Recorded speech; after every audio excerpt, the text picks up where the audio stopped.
ଏବେ mobile two mobile ଗୋଟେ message ଘୁରି ବୁଲୁଛି, ଯେମିତିକି ମୋ ମୋବାଇଲ ଫୋନକୁ ଆସିଥିଲା, ଆପଣଙ୍କ ମୋବାଇଲ ଫୋନକୁ ଆସିଥିବ, ଯେମିତିକି ହ୍ୱାଟ୍ସଆପ୍ରେ ଏବଂ ଡାଇରେକ୍ଟ ମେସେଜରେ ମଧ୍ୟ ଏଇ ମେସେଜଟି ଘୁରି ବୁଲୁଛି। ଆପଣଙ୍କୁ 5,000 ଲେଖାଏଁ ଫୋନ୍ପେ ଗଣତନ୍ତ୍ର ଦିବସ ଉପହାର ଦେଉଛି, ଯାହାକି ଫୋନ୍ପେ ତରଫରୁ ଆସିଛି। ଆପଣଙ୍କୁ ବି ଆସିଥାଇପାରେ।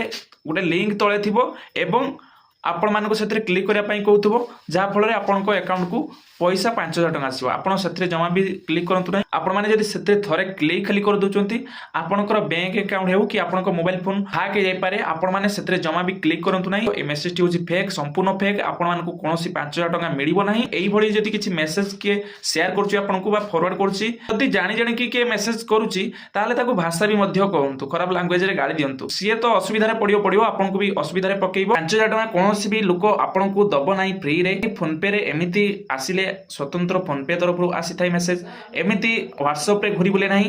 ତ ଆପଣମାନେ କୌଣସି ମୋବାଇଲ ନମ୍ବର ଏଥିରେ এই লিঙ্করে ক্লিক করে কৌশি মোবাইল নম্বর টাইপ করতু না এবং কাহকু বি এই লিঙ্ক ফরওয়ার্ড করতু না, যাফଳରେ ଆପଣଙ୍କ ମୋବାଇଲ ଫୋନ୍ ହ୍ୟାକ୍ ହେବା ସହିତ ଆପଣଙ୍କ ମୋବାଇଲରେ ଥିବା ବ୍ୟାଙ୍କ ଆକାଉଣ୍ଟ ଡିଟେଲ୍ସ ଏବଂ ସବୁକିଛି ହ୍ୟାକ୍ ହେଇଯିବ। ଆପଣମାନେ ଏଇ ଭିଡ଼ିଓକୁ ଆପଣଙ୍କ ସାଙ୍ଗସାଥୀକୁ ସେୟାର କରିଦିଅନ୍ତୁ, ଯାହାଫଳରେ ସେମାନଙ୍କୁ ବି କୌଣସି ପ୍ରୋବ୍ଲେମ୍ ହେବ ନାହିଁ। ଇନଫର୍ମେଟିଭ୍ ଭିଡ଼ିଓ ଦେଖିବା ପାଇଁ ଆମକୁ ଫଲୋ ଏବଂ ସବସ୍କ୍ରାଇବ୍ କରି ରଖନ୍ତୁ।